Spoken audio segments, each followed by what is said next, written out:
Saudara-saudara yang dikasih dalam Tuhan, hari ini kita akan bersama-sama melanjutkan pelajaran kita tentang psikologi uang menurut Alkitab.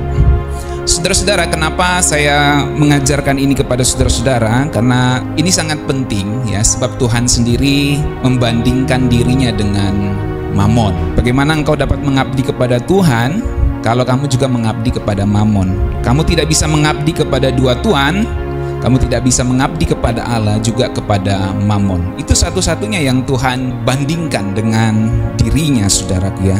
Itu sebabnya pelajaran tentang uang ini sangat penting. Tuhan mau ajak kita bersama-sama untuk mengerti sesuatu yang sangat dekat dengan hidup kita, sangat kita gunakan setiap hari. Tapi kalau kita salah memahaminya, itu bisa membuat kita tidak menyembah Tuhan dengan benar. Nah saudaraku, hari ini kita sampai di seri kelima dari psikologi uang. Hari ini saya beri tema, kenapa uang tidak bisa kita andalkan sepenuhnya. Kalau kita melihat seri yang pertama, kenapa sih uang berkaitan dengan hati? Nah, yang kedua, kenapa sih kita sulit merasa cukup? Yang ketiga, kenapa sih kita sulit nabung? Ini kan psikologi uang banget, saudaraku ya. Yang keempat, kenapa sih kita sering salah ambil keputusan keuangan? Kita sudah bahas, kita melihat aspek psikologinya, kita melihat juga apa yang Alkitab katakan. Nah yang kelima, kenapa uang tidak bisa kita andalkan sepenuhnya? Mari lihat pengantar yang saya berikan. Saudara-saudaraku, jemaat yang saya kasih dalam Tuhan, dulu uang itu biasanya berupa emas atau perak yang nilainya melekat secara fisik. Istilahnya itu nilai intrinsik. Semua bilang intrinsik, nilai pada bendanya. Jadi kalau kita punya emas itu berharga memang, karena itu sulit didapatkan, ditambang, dikelola sedemikian rupa sehingga jadi emas ya. Jadi emas itu punya nilai fisiknya, saudaraku. Tapi sekarang uang yang kita pegang itu uang kertas yang nyaris tidak ada nilainya, nilai intrinsiknya maksudnya. Itu disebut dalam istilah keuangan sebagai fiat money. Nah, fiat itu bahasa Latin, artinya let it be done atau terjadilah gitu. Menarik ya. Nah, bahkan sekarang uang sekarang tuh digital. Kalau dulu ada emas, benda fisiknya, lalu ada diganti dengan kertas, lalu kemudian sekarang digital. Kalau kita pergi makan di mana misalnya di sebuah tempat makan, kita tinggal scan kan, set, bayar. Loh, kok bisa ya? Mana fisiknya? Dia nerimanya juga enggak fisik, hanya angka-angka di sebuah akun. Saudara bisa ngerti nggak? Hampir tidak ada nilai intrinsiknya, saudaraku ya. Kalau kita lepaskan dari semua biaya digital, listrik dan lain-lain, angka-angka itu nggak ada nilai fisiknya. Berbeda dengan emas yang memang ada benda fisiknya. Jadi saudaraku, nilainya bukan karena kertasnya atau angka di rekening, tapi karena kepercayaan kita semua sebagai masyarakat. Kita semua percaya bahwa kertas ini adalah uang. Betul nggak? Kertas yang dikeluarkan bank itu uang. Coba kalau misalnya saya ambil sebuah kertas, misalnya ini, saya tulis 1 juta. Saudara percaya nggak ini 1 juta? Kenapa saudara nggak percaya? Kenapa yang dikeluarkan bank saudara percaya? Tapi kalau emas, saya punya emas di sini, saudara bisa percaya ini emas. Oke lah, dibuktikan asli ini emas, gitu kan? Ini ada nilainya, ada harganya, saudara. Tapi kertas itu cuma ditulis 1 juta atau 100 ribu, saudara percaya itu 100 ribu. Kenapa kalau saya yang tulis kertas atau orang yang cetak uang di mesinnya dianggap pemalsuan? Nah, ini yang disebut sistem perekonomian dunia, saudaraku. Jadi nilai uang yang dulunya ada pada emas, nilai intrinsiknya ada, sekarang cuma kertas. Biaya kertas berapa sih, saudaraku? Ini kita andai-andai ya, andai-andai. Misalnya kita cetak uang 100 ribu, itu modalnya sebenarnya mungkin cuma 100 rupiah, biar gampang. Modalnya, jadi dia untungnya bank itu 99.900 rupiah dari satu lembar uang 100 ribu. Karena biaya cetak uang per 100 ribu itu misalnya anggaplah 100 rupiah. Ya kan? Kan print tidak terlalu mahal ya, apalagi kalau cetak banyak. Ngerti nggak maksud saudara? Oke, anggaplah satu print, kita print di fotokopi biayanya 1.500 gitu. Kalau saudara print warna 1.500 kan? Oke, anggaplah gitu kan? Berarti untungnya bank waktu mencetak uang 100 ribu itu adalah 98.500, bener nggak? Tapi kita percaya itu 100 ribu. Padahal dia cetaknya cuma 1.500. hitung biaya print di fotokopi yang warna. Oke, anggaplah dengan embel-embel kertas khusus dan lain-lain modalnya 3.000 atau 5.000 lah. Dia masih tetap untung 95.000. Bisa paham nggak saudaraku? Jadi maksud saya adalah uang dulu itu ada pada nilai intrinsiknya. Intrinsik nilai memang bendanya, emas itu. Tapi uang sekarang itu yang disebut fiat money itu hampir tidak ada nilainya. Nilainya itu pada kepercayaan kita dan sistem yang kita sepakati bersama bahwa ini adalah uang. Kenapa orang kalau cetak uang sendiri dianggap palsu, kalau bank itu baru asli? Nah, karena itu sistem kepercayaan yang kita sepakati bersama, bank adalah yang pencetakan uang. Sehingga kalau orang lain cetak uang itu dianggap palsu. Oke, bisa paham saudaraku ya? Jadi poin saya adalah dulu uang itu berupa emas, ada nilai intrinsiknya, nilai pada bendanya. Tapi kalau sekarang tidak, apalagi digital. Sekarang saudaraku ya, kita lepas dari biaya teknologinya, kita tinggal pencet loh. Barcode, sep, udah bayar, gitu aja. Bahkan lebih canggih sekarang, nggak pakai barcode, tinggal scan di mata, sep, ya kan? Di luar negeri beberapa tempat di Amerika, di China, jadi langsung keluar biaya makannya dari dompet digital. Orang ke supermarket tinggal scan mata, cet, udah bawa barang pulang, nggak pakai keluarin dompet, bayar pakai uang kertas, enggak. Jadi uang begitu mengalami evolusi, saudaraku. Nah, masalahnya kalau dulu uang itu punya nilai intrinsik pada dirinya, yaitu misalnya emas, perak, dan lain-lain.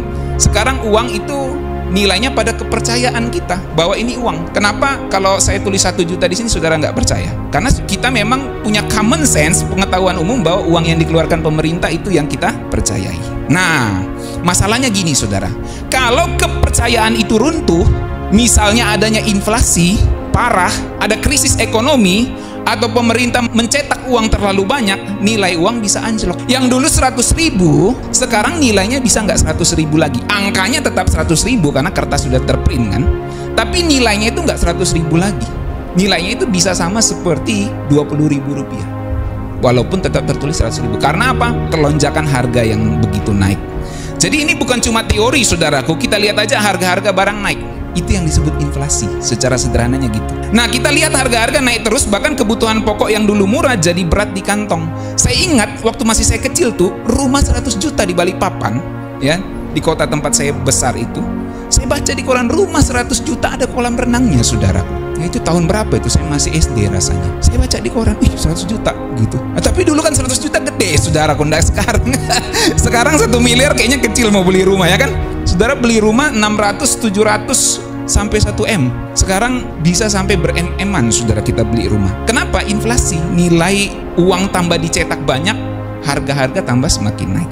Jadi kita kerja keras, tapi uang yang kita kumpulin kok rasanya makin tipis nilainya gitu. Kita kerja keras, gaji nggak naik, harga naik. Kita dagang jualan, untungnya pas-pasan, harga tetap naik. Kita mau jual tinggi, nggak ada konsumen mau beli. Betul nggak? Ini pengaruh inflasi, ya kan? Beli tepung dulunya misalnya 1 kilo atau ya 1 kilo misalnya berapa? Ibu biasanya. Anggaplah 20.000 gitu ya. Taruhlah angka-angka main-main aja. 20.000. Kita biasa dagang jual untung-untung oke, anggaplah kue satu biji kue kita biasa keluar jual 5.000 dengan kalkulasi sekian. Tapi begitu harga naik, harga modal naik, tepung naik, mentega naik dan lain-lain, kita mau jual 6.000, konsumen nggak mau beli lagi karena rasa mahal. Kita mau kasih kecil kuenya, nanti konsumen marah-marah. Serba salah saudaraku. Ini namanya semua karena adanya pergerakan uang, inflasi itu. Oke, saya coba kasih contoh-contoh sederhana tadi. Nah, hari ini saya mau ajak kita renungkan kenapa uang tidak bisa kita andalkan sepenuhnya, saudaraku. Dari 2 perspektif, yaitu sejarah ringkas uang dan inflasi. Mari kita lihat bersama-sama ya. Ini kalau pendeta ngomong uang tuh kayaknya duniawi sekali, saudaraku ya. Tapi nggak apa-apa, saya ngomong aja supaya saudara belajar. Kita lihat sejarah ringkas uang. Yang pertama, zaman barter. Ini zaman pra-uang. Singkatnya itu ada sistem tukar barang dengan barang. Misalnya 1 ayam ditukar 5 mangkok nasi. Ya. Masalahnya adalah sulit menentukan nilai seimbang. Bagaimana kalau saya mau barter rumah saya, kamu mau tukar dengan apa? Gitu toh? Kalau saya punya 1 ayam, saya butuh 5 mangkok nasi untuk keluarga saya tukar ayam saya dapat 5 mangkok nasi. Gitu. Masalahnya kalau saya mau jual rumah saya, kamu bisa gantikan apa? 1 miliar mangkok nasi. Kan nggak mungkin. Jadi sistem barter sangat terbatas. Oke? Nangkap saudaraku ya? Lalu zaman berkembang, zaman uang komoditas ya. Ini logam standar, ada emas dan perak serta logam-logam lainnya. Tapi pemerintah kerajaan saat itu mulai mencetak koin logam mulia. Ini ya uang yang banyak beredar di Alkitab, sikal, dinar dan lain-lain. Nilainya ada pada bendanya. Emas, koin-koin itu yang disebut nilai intrinsik. Inilah jenis uang yang disebut dalam Alkitab itu. Logam-logam itu saudaraku ya. Oke, secara cepat yang ketiga, zaman berkembang masuk ke zaman uang kertas. Ini awal fiat itu ya, uang kertas itu. Uang kertas awalnya hanya wakil dari emas yang disimpan. Ada yang namanya gold standard, semua bilang gold standard. Jadi maksudnya kayak gini saudara, saya kan punya emas. Emas saya itu, waktu kamu kerja sama saya kasih kamu bagian dari emas saya. Gitu kan, misalnya kamu kerja 1 hari sama saya, sementara saya punya emas yang benggol besar kayak gini. Gak mungkin kan saya bayar kamu dengan emas ini. Gak mungkin kan saya pecah-pecahin emasnya. Bener nggak? Jadi saya kasih kamu surat bahwa kamu memiliki misalnya 1/10 dari emas saya. Nah surat itu jadi miliknya dia, inilah uangnya dia. Jadi misalnya ketika dia mau belanja dari hasil kerjanya, saya kasih dia uang kwitansi lah, semacam kwitansi lah, kertas gitulah ya. Kasih kertas bahwa kamu memiliki 1/10 dari emas saya. Jadi misalnya dia mau belanja, dia kasih belanja harga ini aja. Dia kasih kertas itu sama orang lain. Maka orang lain itu jadi memiliki 1/10 dari emas yang saya punya, bukan dia lagi. Kayak gitu kira-kira, kayak sederhananya kayak gitulah. Jadi dari situlah mulai zaman uang kertas. Bisa paham? Nah, jadi ada gold standard. Kertas itu berkaitan dengan emas. Itu namanya gold standard. Jadi lama-lama kemudian negara melepaskan kaitan kertas ini dengan emas. Ada sejarahnya, entah perang dan lain-lain. Tahun 1971 akhirnya mulai mereka cetak uang banyak-banyak tanpa lagi ada standar emas. Kalau dulu tidak bisa sembarang saya buat kertas ini, kamu punya kepemilikan atas emas saya, kamu punya kepemilikan atas emas saya. Jadi tidak bisa sembarang kertas itu keluar. Nah sekarang kertas itu bisa sembarang dicetak tanpa ada gold standarnya, tanpa ada emas di baliknya. Itulah uang kita sekarang ini saudaraku. Bisa paham? Nah itulah kemudian yang disebut uang kertas kita saat ini, mulai dari Rp1.000 kertas sampai Rp100.000 kertas, itu disebut fiat. Semua bilang fiat. Fiat itu bahasa Latin, artinya let it be done. Let it be done.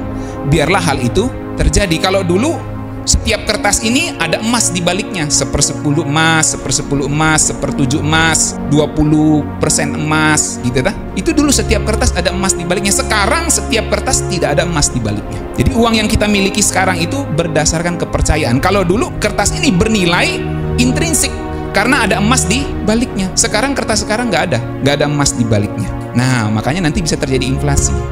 Maka zaman uang fiat itu berkembang dari sejak tahun 1971. Uang fiat ini ditetapkan oleh otoritas, bisa di next, yaitu pemerintah. Tidak ada jaminan emas atau perak di balik kertas itu, nggak ada. Hanya berdasarkan kepercayaan masyarakat pada pemerintah dan bank sentral yang bertugas untuk mencetak uang itu, uang kertas itu. Jadi uang bisa dicetak tanpa batas, saudaraku. Inilah sumber inflasi itu. Kalau dulu nggak bisa inflasi, kenapa? Karena ada emas di balik setiap lembaran kertas. Sekarang kertas-kertas uang yang kita miliki tidak ada emas di baliknya, makanya bisa terjadi inflasi, saudaraku. Apalagi kemudian berkembang ke zaman digital. Uang bukan lagi benda. Kalau kertas kan masih ada nilainya lah, harga printnya. Sekarang uang bukan lagi benda, tapi angka dalam sistem elektronik, ya kan? Saya mau transfer misalnya ke Pak Alu, ya kan, 100.000, saya tinggal ketik, 100.000 sampai. Kalau kertas kan masih ada fisiknya, benar nggak? Sekarang digital, tinggal sampai 100.000, gitu aja, selesai, saudaraku. Jadi transfer bank, e-wallet, QRIS, kris yang kita miliki, bahkan kripto sekarang, saudaraku ya, itu semua uang-uang digital. Jadi nilai uang makin abstrak dan psikologis, bukan fisik lagi. Makanya kita belajar psikologi uang nih. Psikologi, kita percaya bahwa saya sudah bayar kamu. Kenapa? Padahal saya cuma angka-angka gini. Ngerti nggak? Kenapa kamu percaya bahwa uang itu sampai? Karena saya sudah lihat angkanya. Dan nanti saya bisa pakai angka itu untuk beli yang lain lagi. Kepercayaan saja, tidak ada lagi benda fisiknya. Kalau dulu emas Saya punya emas, pas harganya misalnya emas dipecah kecil-kecil, kamu berapa? 1 emas misalnya. Oke, 1 koin emas, saya bayar 1 koin emas. Ada nilai fisiknya di situ. Nilai uangnya itu ada, bukan berdasarkan kepercayaan aja. Ini benar-benar emas. Nah, kemudian karena berkembang, maka emasnya gede, bayaranmu kecil, saya kasih kertas aja. 1/10 dari emas saya kamu punya. Oke, ya kan? Nah, berkembang lagi, uangnya uang kertas. Tidak ada emas di baliknya. Jadi saya bayar gini aja, kamu terima. Ada fisiknya kan? Tidak ada emas di baliknya. Itu perkembangan uang. Kemudian berkembang ke dunia digital. Saya tidak kasih apa-apa ke kamu, saya tinggal pencet-pencet, masuk ke akun kamu. Udah, jadi. Jadi poin saya apa? Poinnya adalah sistem kepercayaan. Semua bilang sistem kepercayaan. Ini kita kaitannya dengan psikologi uang, saudaraku. Sistem kepercayaan. Oke, kan coba saudara renungkan ya. Apa dasarnya kamu percaya bahwa saya sudah bayar kamu? Ya kan? Tak ada fisiknya saya berikan, cuma angka-angka saja saya berikan. Apa dasarnya? Kepercayaan. Apa nilainya angka itu? Apa nilainya angka itu? Nggak ada, saudaraku. Itu kepercayaan saja yang kita jual. Tapi kalau emas kan memang ada nilainya, nilai barangnya itu emas, gitu. Nah, jadi apa yang bisa kita pelajari dari sini? Dulu nilai uang itu bisa digenggam bendanya. Sekarang nilai uang hanya bisa kita percayai. Maka kita harus berpindah dari mempercayai sistem ke mempercayai Tuhan. Ini poin rohaninya. Yang tadi kayaknya duniawi banget. Kayaknya pendeta kalau ngomong uang, kayaknya kita mau disuruh kasih persembahan nih. Enggak, saudara. Enggak ada. Ya, saudara tahu saya nggak mengambil apapun dari saudara di jemaat ini. Ya. Jadi nggak ada apa-apa, saudara. Ini cuma benar-benar mau ajar saudara firman Tuhan. Jadi uang itu dulu digenggam. Sekarang uang berpindah ke sistem kepercayaan. Maka dari sini kita akan melihat apakah uang yang basisnya adalah sistem kepercayaan itu bisa kita andalkan, bisa kita percayai sepenuhnya. Nah, di sini kita melihat bahwa ternyata hanya Tuhan yang bisa kita percayai. Makanya Tuhan Yesus dari jauh hari ngomong, engkau tidak dapat mengabdi kepada 2 Tuhan. Engkau hanya bisa mengabdi kepada Tuhan, tidak bisa mengabdi kepada Mamon. Tapi kalau kamu mengabdi kepada Mamon, uang, sistem kepercayaan, kamu tidak bisa mengabdi kepada Tuhan. Oke? Bisa dapat benang merahnya sampai sini? Kenapa saya jelasin sejarah uang? Karena saya mau tunjukin saudara ada yang namanya sistem kepercayaan. Dan sistem kepercayaan itu berhubungan dengan jiwa kita, psikologi jiwa kita. Bagaimana kita melihat uang, psikologi uang. Bagaimana kita melihat uang, jiwa kita menaruh percaya pada uang itu, yang dulunya emas bisa digenggam, dan sekarang hanya sistem kepercayaan. Hanya sebuah angka yang kita transfer begitu saja. Ya, oke. Selanjutnya, bisa di next slide. Jadi kita coba breakdown, kita coba bedah. Dulu nilai uang bisa digenggam. Penjelasan historisnya tadi, zaman Alkitab, dinar, shikal, mina, talenta, itu semua koin dari emas atau perak. Nilainya ada pada benda itu sendiri, disebut nilai intrinsik. Uang saat itu stabil, bisa ditimbang dan diuji kemurniannya. Makanya kalau kita mau jual emas kan diuji dulu kan, kemurniannya ini berapa karat gitu kan. Diuji dulu, itu bisa saudara. Kalau sekarang angka begitu aja jadi. Oke. Psikologinya gimana? Orang merasakan nilai secara fisik. Ada rasa aman dan logika saya memegang sesuatu yang benar-benar berharga. Karena emas. Makanya sampai sekarang emas itu harganya nyaris tidak pernah turun, saudaraku. Kalaupun turun sedikit, naiknya lebih banyak. Benar nggak, saudaraku? Itu aset paling aman. Karena memang ada nilai intrinsiknya. Beda dengan uang kertas yang dicetak pemerintah. Semakin banyak dicetak, semakin kurang nilainya itu uang. Dulu 100.000 bernilai 100.000. Sekarang uang 100.000, angkanya tetap 100.000 karena udah di print, nggak bisa diubah-ubah. Tapi nilai belinya itu sebenarnya bisa cuma 90.000. Berkurang 10.000. Karena apa? Karena inflasi. Kayak gitu, saudara. Nah, spiritualnya gimana?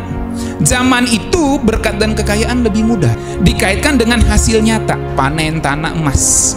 Tapi Tuhan ingatkan jangan andalkan kekayaan. Jadi gini saudaraku ya, poin saya gini.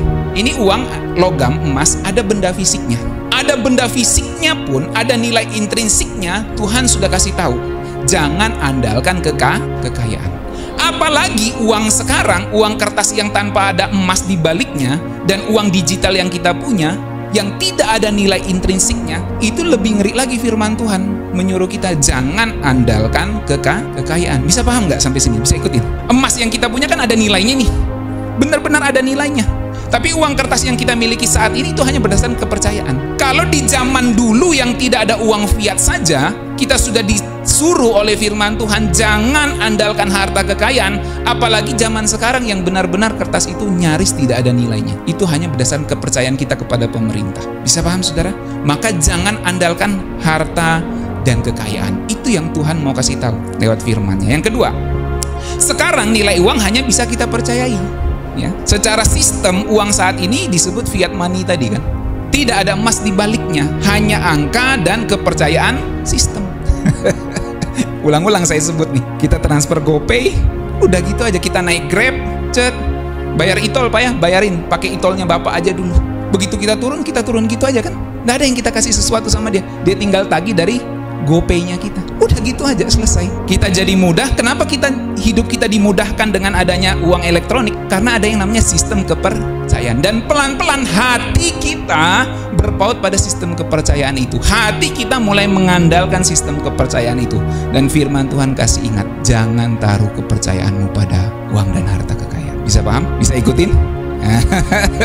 Saya nggak anti uang saudaraku ya, kita perlu duit nih semua. Jadi kita ngomong begini bukan anti uang ya.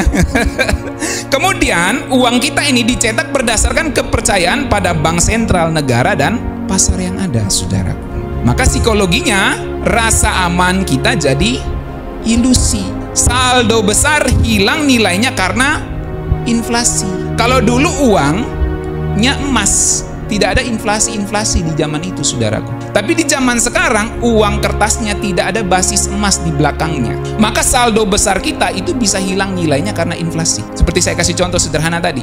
Anggaplah beras 5 kilo 50.000 ya kan. Taruhlah begitu, kita taruh angka gitu. Jadi kita punya uang 100.000 yang kita simpan. Hari ini kita pikir besok saya bisa beli beras 10 kilo. 2 kantung beras yang 5 kiloan. Betul? Jadi 10 kilo totalnya. Kita simpan tuh 100.000, besok saya beli deh. Tahu-tahu tiba-tiba inflasi. Tengah malam diumumkan pemerintah. Beras naik jadi 60.000. Maka beli 10 kilo jadi 120. Nggak cukup deh 100.000 kita.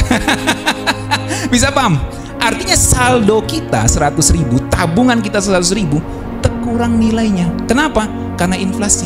Inflasi disebabkan apa? Pemerintah cetak uang lebih banyak lagi. Kalau uang lebih banyak dicetak, maka nilai uang yang sekarang ini 100.000 jadi turun. Bisa paham? Nah, karena uangnya semakin banyak beredar. Ya, kalau saudara yang sudah ngerti uang, saudara ngerti ini. Tapi saya jelasin ini untuk orang-orang yang benar-benar kita awam tentang psikologi uang ini. Jadi kalau ada inflasi, resesi, krisis global, tiba-tiba perang dunia, nanti Iran tutup selat tempat minyaknya itu. Kalau nanti misalnya dia tutup, harga minyak naik lagi harga-harga barang. Krisis global mempengaruhi saudaraku. Jadi uang hanya ada kalau orang percaya bahwa nilainya masih berlaku. Terbuktikan di Venezuela, di mana-mana uang kertas ditumpuk-tumpuk di gerobak saudaraku, nggak ada nilainya. Pernah lihat gambarnya? Pernah lihat videonya? Uang dihambur-hambur di jalan, nggak ada nilainya. Karena apa? Memang pada dasarnya kertas itu nggak ada nilainya. Tapi coba kalau emas, berani hambur-hambur emas di jalan? Enggak. Kenapa? Karena itu ada nilai intrinsiknya. Tapi uang kertas kita ini nggak ada nilai intrinsiknya, saudaraku. Makanya bisa terjadi inflasi. Saudara cari di Google Venezuela mengalami inflasi. Coba cari aja negara-negara yang malah inflasi. Uang itu dihambur-hambur di pinggir jalan, saudaraku. Nggak ada nilainya itu. Nggak ada nilainya. Cuma kertas doang. Yang kita simpan-simpan di bank itu, yang kita simpan-simpan di tempat penyimpanan kita bisa nggak ada nilainya. Tiba-tiba terjadi krisis global, tiba-tiba terjadi super atau hyperinflasi. Jadi nggak ada nilainya kertas yang kita simpan. Makanya orang bilang aset teraman itu emas. Jadi kumpulkanlah Kok jadi pendeta jadi duniawi banget nih kayaknya. Maksud saya adalah mengajarkan saudara tentang ini ya. Nah, contohnya misalnya tadi ya, kita kasih contoh lagi. Bisa di next tadi ini. Nah, ini ya. Kita punya uang 100 juta. Tapi kalau harga beras naik 10 kali lipat, maka nilai 100 juta kita itu jatuh. Atau 100.000 lah, terlalu gede lah 100 juta. Seperti saya kasih contoh tadi. Bahkan itu bisa dibekukan oleh sistem. Misalnya kita punya kertas 100.000 kan, tiba-tiba sistem bilang 100.000 nggak berlaku lagi karena hyperinflasi begitu luar biasa. Pokoknya karena kondisi tertentu lah yang mungkin nggak pernah kita bayangkan, maka 100.000 kita ini lagi nggak ada harganya lagi. Dan itu sudah terjadi di beberapa negara yang mengalami hyperinflasi itu, saudaraku. Uang dihambur-hambur gitu aja. Kamu ambilin, kamu kumpulin juga nggak ada gunanya. Dibakar gitu aja itu uang itu. Tapi kalau emas aman, gitu ya kan? Karena dia punya nilai intrinsik, saudara. Beda dengan fiat, uang kertas yang kita punyai sekarang. Jadi kalau misalnya kita punya angka di rekening uang digital kan, kita taruh di situ, kita rasa aman 100 juta. Tiba-tiba entah karena sistem tertentu, internet error, kita nggak bisa narik uang kita kan. Makanya kalau misalnya ada terjadi sesuatu di dunia ini, kadang orang itu namanya istilahnya apa ya, rush money ya. Orang itu narik uangnya dari bank, saudaraku. Takut tiba-tiba sistem bank error, nanti tidak bisa ditarik. Ditarik pun kalau tiba-tiba pemerintah bilang 100.000 nggak berlaku lagi, habis kita, saudaraku. Tapi tidak mungkin orang bilang emas itu nggak berlaku lagi, nggak mungkin. Karena itu sudah alat transaksi dari zaman dahulu kala. Jadi poin saya adalah uang kertas kita yang saat ini itu semua hanya sistem kepercayaan. Itu poin saya. Bisa paham? Karena judulnya tadi kan, kenapa uang tidak bisa kita andalkan sepenuhnya? Karena poinnya nanti di sistem kepercayaan itu, saudaraku. Oke, maka yang ketiga pesannya dari breakdownnya itu tadi, kita harus berpindah dari mempercayai sistem ke mempercayai Tuhan. Esensinya adalah karena uang bisa kehilangan nilai dasarnya, maka iman kita itu harus kita taruh, harus kita pindahkan bukan ke angka uang, bukan ke angka rekening di bank kita, ya, bukan ke angka saldo kita di bank, bukan. Saya sudah ajar saudara untuk nabung, ya, itu menjadi sebuah tanggung jawab kita. Tapi kalau kita taruh percayaan iman kita di tabungan, rasa aman dan pengharapan kita di tabungan kita taruh di situ, maka itu tidak bisa diandalin. Karena bisa saja terjadi inflasi, nilai 100 jutamu hanya tinggal 20 juta saja nilainya. Kalau benar-benar terjadi inflasi luar biasa. Bahkan bisa bernilai 0 kalau benar-benar itu tidak diperlakukan lagi. Karena semua hanya berdasarkan sistem kepercayaan. Maka kita di sini bisa melihat pengharapan dan iman kita hanya kita bisa taruh kepada Tuhan yang kekal, yang tidak tergoyahkan, yang tidak bisa diganggu oleh inflasi. Bisa paham sampai sini? 1 Timotius 6 ayat 17. Alkitab sudah catat ini dari jauh-jauh hari. Bahkan di zaman emas itu menjadi komoditi, menjadi uang, alat pertukaran. Alkitab sudah kasih tahu.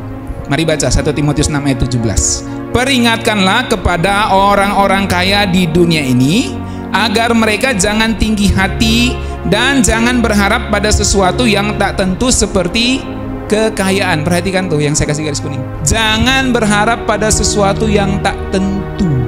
Tak tentu. Bahkan di zaman emas, koin itu menjadi alat tukar, ya, menjadi yang memiliki nilai intrinsik. Alkitab sudah kasih tahu itu tidak tentu, apalagi uang zaman sekarang. Bisa paham?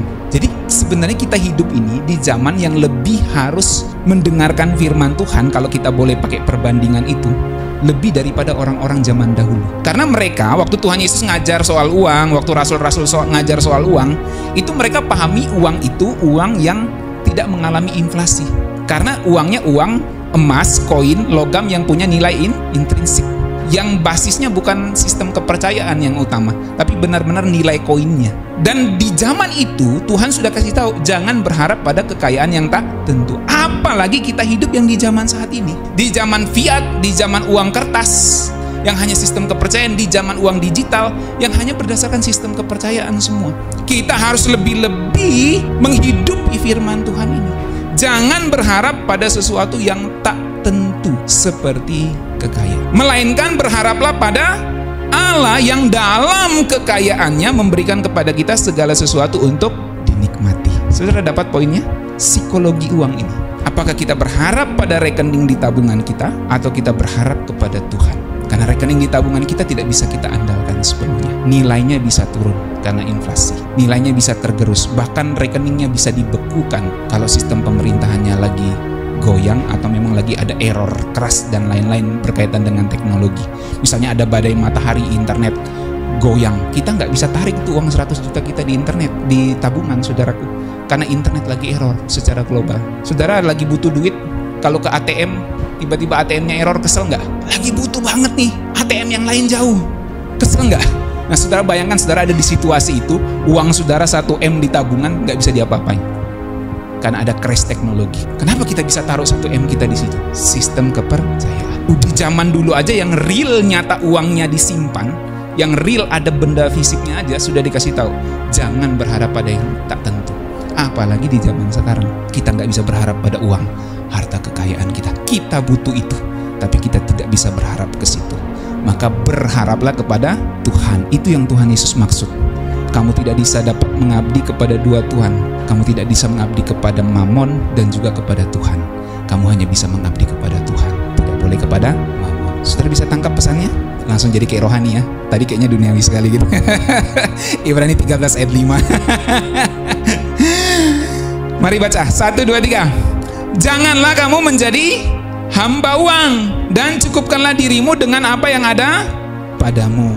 Karena Allah telah berfirman, aku sekali-kali tidak akan membiarkan engkau, dan aku sekali-kali tidak akan meninggalkan engkau. Ya. Jadi jangan pernah menjadi hamba uang. Jangan berharap pada uang.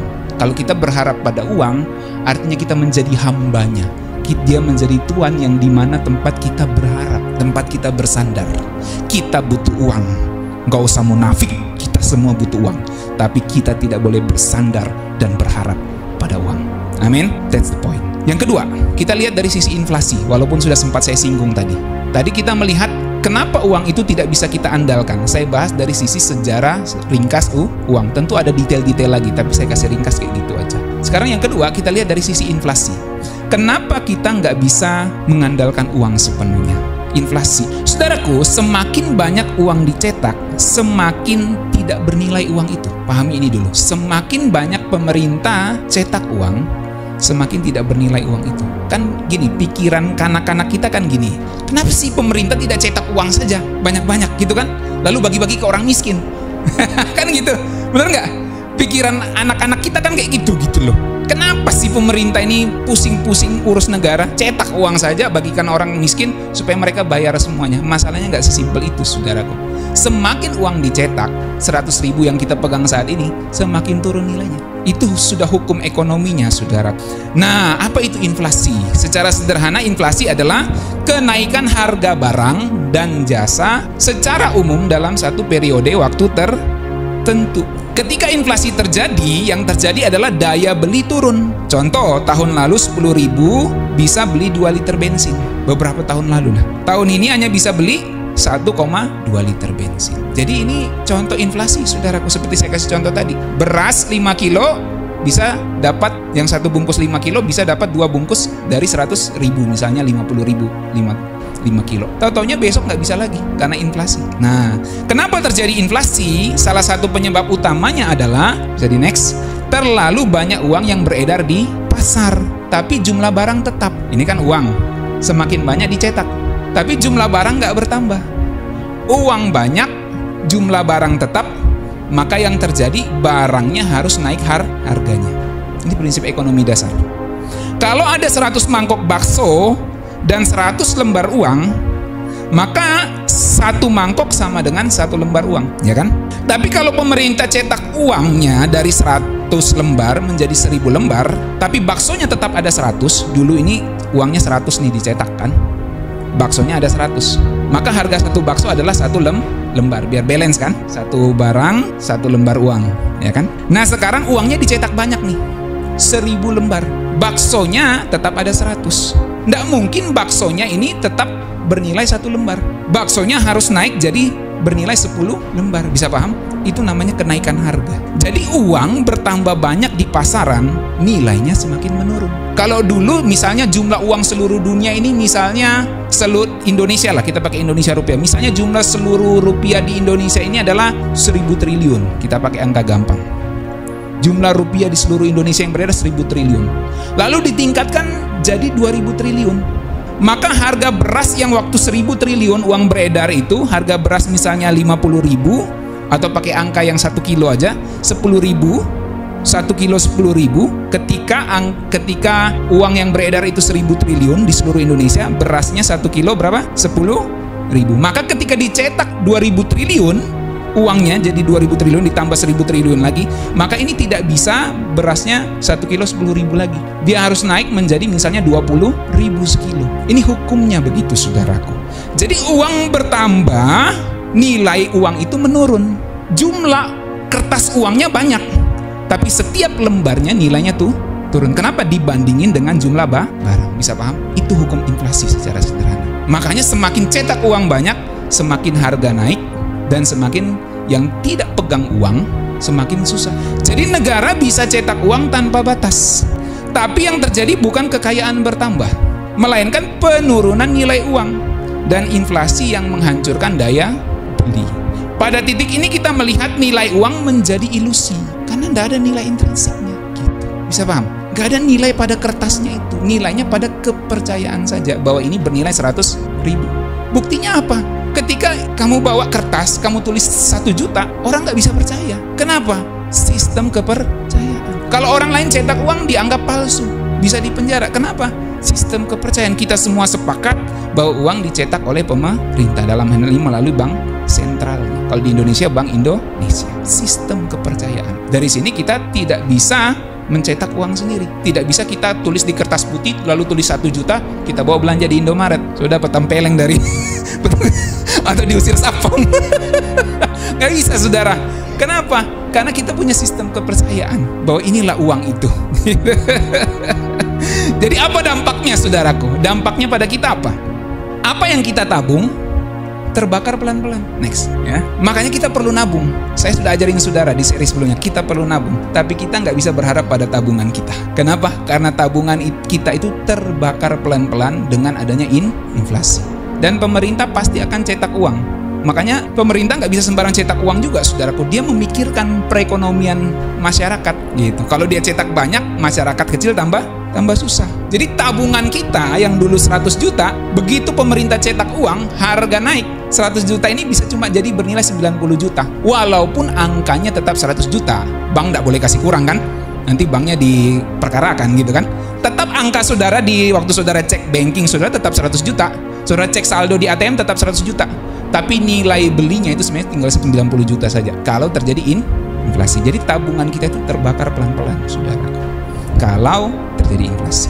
Jadi gaji kita tetap. Bagus kalau perusahaannya ngelihat, oh terjadi inflasi, kita kasih naik gaji gitu ya. Masalahnya gaji kita tetap, harga barang naik.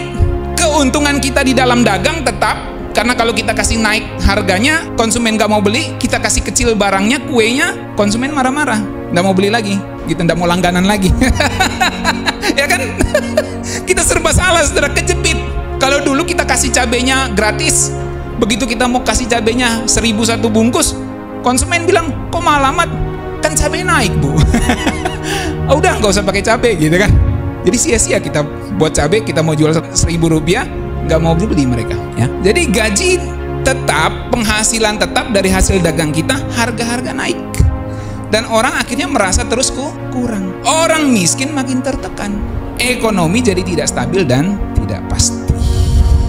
Nah, kita lihat sekarang mengapa uang modern, uang kita saat ini nih, fiat ini rentan inflasi, termasuk uang kertas maupun digital ya. GoPay kita, ShopeePay kita itu, saldo-saldo kita semua itu rentan inflasi. Saudara punya GoPay sekarang, saudara taruh 500.000, terjadi hyperinflasi, 500.000 saudara itu tinggal 400.000 di situ. Tetap angkanya 500.000, tapi nilai beli barangnya sebenarnya cuma 400.000. Bahkan bisa nurun drastis kalau benar-benar hyper.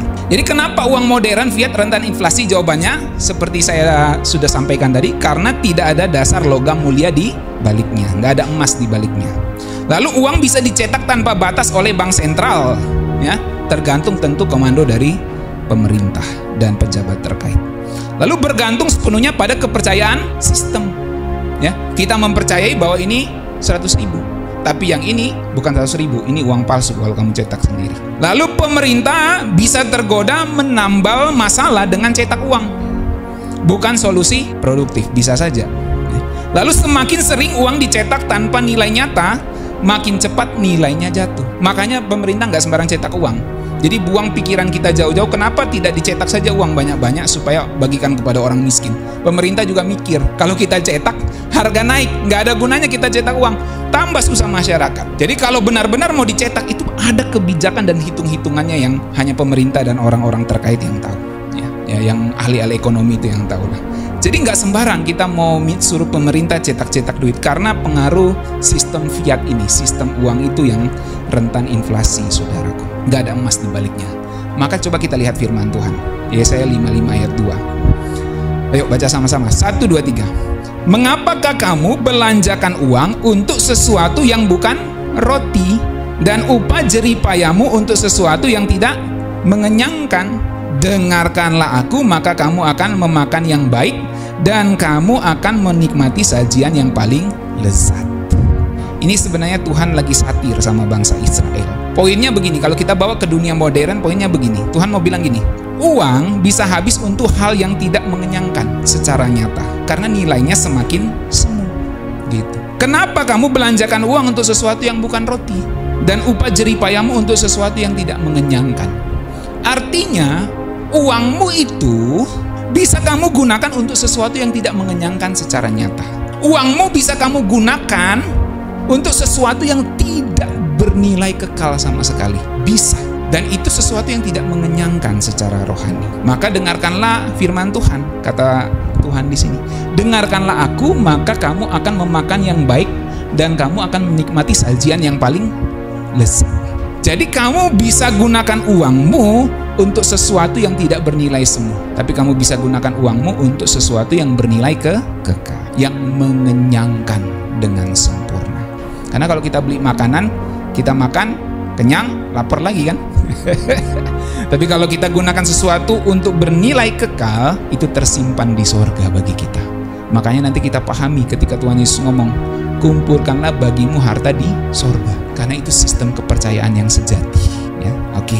Amsal 23 ayat 4-5. Kita baca lagi. 1, 2, 3.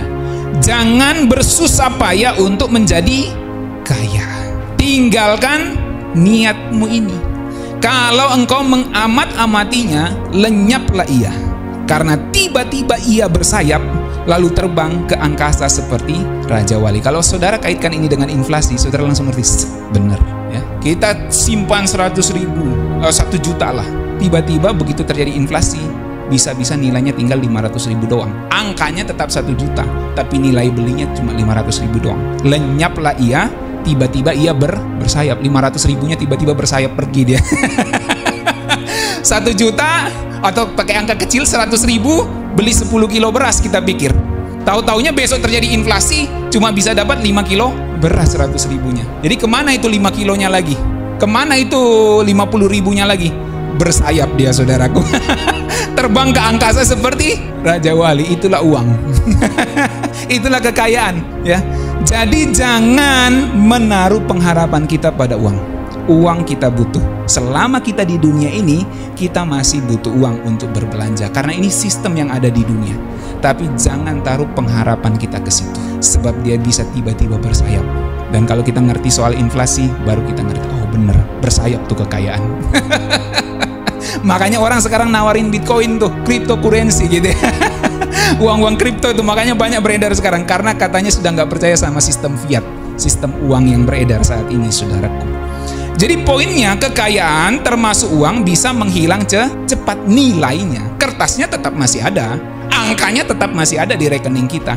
Nilainya bisa menghilang cepat. Sama seperti nilai uang fiat yang bisa terbang hilang karena inflasi. 100.000 tiba-tiba nilainya jadi 50.000 tuh bisa nanti. Bahkan bisa tidak bernilai sama sekali. Bernilai 1 rupiah lah. Seperti yang terjadi di negara-negara yang mengalami hyperinflasi. Uang dibuang begitu aja. Uang ditaruh di gerobak, didorong-dorong, saudara. Nggak ada artinya. Tumpuk-tumpuk. Bukan cuma 1 dompet, tumpuk-tumpuk. Nggak ada artinya lagi itu uang, dihambur-hambur. Kenapa? Karena tiba-tiba dia bersayap. Fisiknya ada, kertasnya ada, angkanya ada, tapi nilainya berkurang.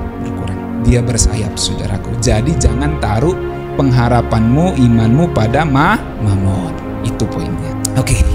1 Timotius 6 ayat 17 lagi tadi, saya tegaskan lagi, jangan berharap pada sesuatu yang tidak tentu seperti kekayaan. Nah, saudara bayangin gini ya, uang zaman dulu aja disebut tak tentu. Apalagi uang fiat zaman sekarang, apalagi uang digital zaman sekarang, yang nilainya bisa berubah-ubah sesuai inflasi itu. Jadi ini benar-benar tidak pasti dan tidak bisa dijadikan fondasi iman kita. Kita nggak bisa menaruh kepercayaan pada uang yang tidak tentu itu, saudara. Inflasi menghancurkan nilai uang, tapi hanya ketamakan yang menghancurkan nilai hidup.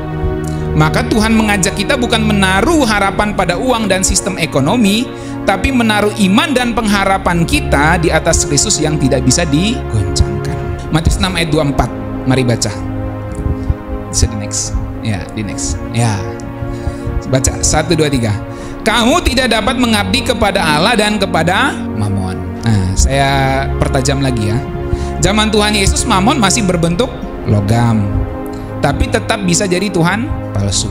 Ada nilainya loh itu Mamon zaman dulu. Taruhlah Mamon di situ, kita ringkaskan emas. Tentu banyak hal lagi ya. Tapi taruhlah emas di situ. Itu berbentuk logam. Itu pun Tuhan sudah kasih tahu loh. Padahal itu dia punya nilai intrinsik. Itu bisa jadi Tuhan palsu. Ya. Padahal dia punya nilai. Yang punya nilai saja bisa jadi Tuhan palsu. Sekarang zaman sekarang, Mamon hanya berbentuk ilusi angka. Di kertas 100.000 tidak ada basis emas di baliknya. Ilusi angka saja itu. Oh 100.000, oh 50.000. Kenapa uang 50.000 biru saya tidak bisa klaim 100.000? Kenapa? Karena itu angkanya begitu. Itu ilusi angka saja, saudaraku. Apalagi uang digital. Transfer 50.000 sampai di Palu misalnya 50.000. Kok bisa kayak gitu? Ilusi angka saja, saudara, itu uang. Mamon zaman sekarang itu berbentuk ilusi angka. Bisa angka digital maupun angka di kertas. Ya. Dan masalahnya gini, saudaraku, Mamon itu semakin licik dan semakin berkuasa. Karena apa? Dia menguasai hati-hati orang supaya menaruh kepercayaan kepadanya. Makanya banyak orang itu benar-benar buta gara-gara duit. Bisa bunuh saudara, bisa bunuh orang tua, bisa bunuh keluarganya hanya gara-gara angka. Bisa ngerti nggak, saudara? Kalau saudara dengar berita itu, aduh, ngeri banget, saudara. Hanya gara-gara uang, orang bisa baku bunuh-bunuhan. Kalau ada penculikan anak misalnya yang terjadi heboh-heboh ini, yang kita takut apa? Bukan hanya soal diperkosa. Yang kita takut kalau ginjalnya diambil, organ dalamnya diambil. Kenapa itu? Kenapa orang melakukan itu? Karena uang. Apa yang mau dicari dari ginjal dan organ dalamnya? Uang, saudara. Dijual di pasar gelap, di dark web dan lain-lain. Jadi semua karena uang. Jadi kejam dan begitu licik itu uang zaman sekarang. Ini kita bukan anti uang ya, kita mau ngomong dari perspektif negatifnya ini. Tentu ada perspektif positifnya juga, tapi dari perspektif negatifnya kayak gitu tuh. Jadi semakin tidak bernilai uang di dunia ini, maka semakin tinggi kita harus melihat ke hati kita. Peran hati kita untuk mengukur nilai yang sejati. Maka nilai sejati kita itu bukan pada uang, harta kekayaan, segala sesuatu yang melekat pada kita. Nilai kita bukan pada jas, bukan pada penampilan, bukan pada segala sesuatu embel-embel yang kita dapatkan dari uang yang kita bisa kenakan di hidup kita. Mobil, rumah, dan lain-lain. Bukan pada itu. Nilai kita bukan pada itu. Nilai kita itu pada hati kita. Maka ukuran nilai yang sejati itu pada hati, bukan pada uang yang berubah-ubah. Bisa paham? Makanya jangan gengsi. Ada orang yang gengsi, aduh saya malu kalau saya begini begitu. Kalau saya malu kalau pakaian saya begini, motor saya begini, mobil saya begini. Malu. Kenapa? Karena dia ukur nilainya dari uang, dari harta kekayaan yang dia punya. Padahal itu bisa bergerak, saudara. Maka nilai yang sejati itu sebenarnya pada hati kita. Apakah kita mempercayakan hati kita kepada Tuhan atau tidak? Itu penting, saudara. Makanya Tuhan sebut, kamu tidak dapat mengabdi kepada Allah dan kepada Mamon. Poinnya di situ apa sebenarnya? Hati. Hatimu kamu taruh di Mamon atau di uang. Makanya kalau saudara baca ayat sebelumnya kayak gitu nanti. Semakin uang tidak bernilai, semakin hati kita harus bernilai. Jadi kan saudara sudah paham nih, uang yang kita miliki sekarang itu bisa inflasi tuh, bisa turun nilainya. Angkanya bisa tetap tapi nilai jualnya itu bisa turun. Maka semakin uang itu tidak bernilai, semakin hati kita harus bernilai. Jadi kita ukuran nilainya bukan pada uang, tapi harus pada hati kita, ya. Maka kita nggak perlu malu, nggak perlu gengsi kalau kita hidup sederhana, kalau kita harus tidak tertampil mewah, kita tidak harus naik sesuatu yang mewah, kita tidak harus punya sesuatu yang mewah. Nggak usah, saudaraku, malu. Sebab Tuhan itu akan menilai hatimu. Apakah engkau mengabdi kepada uang, harta kekayaan, atau kepada Dia? Kalau uang di dunia bisa kehilangan dasar nilainya, nilai belinya, daya belinya, karena bisa dicetak tanpa batas, maka hidup kita harus kembali diikat pada nilai yang kekal, bukan pada ilusi saldo. Kan saya sudah ajarin dari awal, sudah kenapa hati berkaitan dengan uang. Karena memang otak kita ini mencari rasa aman, benar nggak? Otak kita ini mencari aman dengan angka saldo itu. Makanya kalau kita semakin panjang angka di rekening kita, semakin percaya diri kayaknya. Semakin tebal dompet kita, semakin pede. Jalannya bahkan mungkin lebih tegap gitu ya. Mau beli apa? Mau beli apa? Gua yang bayarin semua. Beli apa? Bilang. Mau beli apa? Gua yang bayarin. Gitu. Karena itu ada ilusi angka di situ, saudara. Tapi coba kalau mulai tipis, jalannya mulai bungkuk, ada misi. Misi bang gitu ya. Kalau uangnya banyak, mas nambah lagi. Mas nambah lagi. Teman saya mau apa? jus alpukat tambah lagi. Gue yang bayarin semua gitu lah. Berapa semua? Nih, gesek ya. Wes, selesai saudara. Coba uangnya tipis. Berapa harganya? 10.000. Gak jadi, nyari yang lain. Kenapa saudaraku? Ada ilusi angka saldo gitu loh. Kayaknya pede kita, gaya gestur kita itu terpengaruh dengan saldo kita. Itu realita. Realita begitu saudaraku ya. Kadang wajar, kadang juga jadi bisa menipu gitu loh. Bisa paham saudaraku ya? Nah, dengan semua penjelasan ini kita dapat lapisan makna yang lebih lagi dari Matius 6 ayat 19 sampai 24 ketika Tuhan Yesus bilang gini ya. Kita baca ini ayat terakhir ya. Matius 6 ayat 19 sampai 24. Hal mengumpulkan harta ya. Dari semua penjelasan saya tadi ini, ketika saudara baca ayat ini, saudara punya perspektif yang lebih tajam. Mari kita baca sama-sama. 1, 2, 3. Janganlah kamu mengumpulkan harta di bumi. Di bumi ngengat dan karat merusakkannya, dan pencuri membongkar serta mencurinya. Ya kan? Kalau uang fiat itu nilainya bisa turun. Bukan cuma dicuri orang, secara global nilainya bisa turun. 20. Tapi kumpulkanlah bagimu harta di sorga. Di sorga ngengat dan karat tidak merusakkannya, dan pencuri tidak membongkar serta mencurinya. Kalau saudara tabung di tabungan 100 juta ya, bisa berkurang nilainya. Tapi kalau saudara pakai untuk pekerjaan Tuhan, nilainya bisa tambah dan kekal. Kalau saudara bisa pakai bantu orang miskin, nilainya kekal. Kalau saudara cuma taruh di bank, nilainya bisa tuh turun. Kumpulkanlah bagimu harta di surga, tapi tidak boleh tidak punya tabungan, karena pesannya itu jelas. Kumpulkan hartamu, gitu ya. Masalahnya kalau harta di bumi itu untuk tanggung jawab, harta di sorga itu untuk kekekalan kita. Jadi tidak boleh juga kita tidak punya tabungan. Harus punya tabungan, entah 1.000, 2.000, entah 100.000, 50.000, entah 1 juta, 100 juta, 1 miliar. Punya tabungan sebagai bentuk apa? Tanggung jawab kita. Kita tahu nilainya bisa berkurang karena inflasi. Makanya jangan taruh pengharapan kita pada tabungan. Tapi ada jalan yang Alkitab kasih tahu, lapisan makna berikutnya.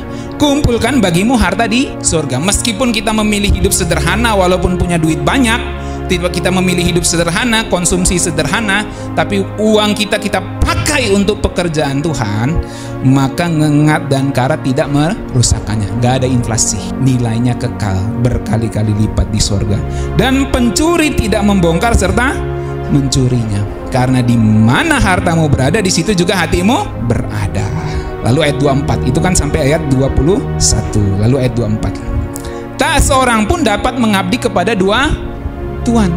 Tadi di ayat 21 bicara tentang hati, betul gak? Di mana hartamu berada, di situ hatimu berada. Lalu hatimu itu ke Tuhan atau ke Mamon? Maka di ayat 24 dijelaskan, tak seorang pun dapat mengabdi kepada dua Tuhan. Karena jika demikian, ia akan membenci yang seorang dan mengasihi yang lain.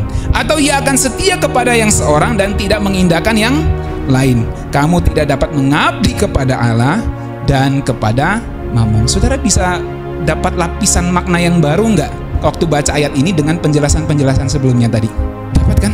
Karena kita mengerti tentang sejarah uang, kita mengerti soal inflasi, maka firman Tuhan ini benar-benar nancap ke kita. Jadi kita bisa mengerti, kumpulkan bagimu harta di surga. Karena di dunia ini nilainya bisa turun. Tapi kalau kita gunakan uang kita untuk pekerjaan Tuhan, gunakan uang kita untuk pelayanan pekerjaan Tuhan, menabung di surga, membantu orang-orang yang kesusahan, kau sedang mengumpulkan hartamu di surga. Itu tidak bisa alami inflasi. Kalau saudara tabung 100 juta di surga, itu tidak mengalami inflasi. Tuhan perhitungkan. Tapi saudara tabung di sebuah bank tertentu 100 juta, nilainya bisa turun karena inflasi. Maka kumpulkanlah bagimu harta di surga, dan di mana hartamu berada, di situ hatimu berada. Dan Tuhan kasih tahu, kamu tidak dapat mengabdi kepada dua Tuhan, hatimu ke uangmu atau ke Tuhan. Maka yang terakhir pesannya, semua bilang, uang kita butuh. Saya juga butuh duit, ya, saudara juga butuh duit, pendeta juga butuh duit. Kita semua butuh uang, tapi jangan taruh harapan dan jangan abdikan hidup kita pada uang tersebut. Taruhlah harapanmu pada Tuhan dan mengabdilah kepadanya. Kalau kamu berharap dan mengabdikan hidupmu pada uang, itu artinya kamu menjadikan uang itu sebagai tuanmu. Tapi kalau kita menaruh harapan pada Tuhan, kita mengabdi kepada Tuhan. Dan ini implikasinya banyak sekali dalam hidup kita. Kita akan lebih memprioritaskan Tuhan lebih dari segalanya. Kita akan memprioritaskan pekerjaan Tuhan lebih dari segalanya. Karena kita tahu kita berharap pada Tuhan dan kita menabur atau mengumpulkan harta kita di sorga yang nilainya tidak pernah turun, tidak pernah mengalami inflasi. Beda seperti sistem uang di dunia ini. Saudara dapat sesuatu sampai sini, amin? Mari kita berdoa.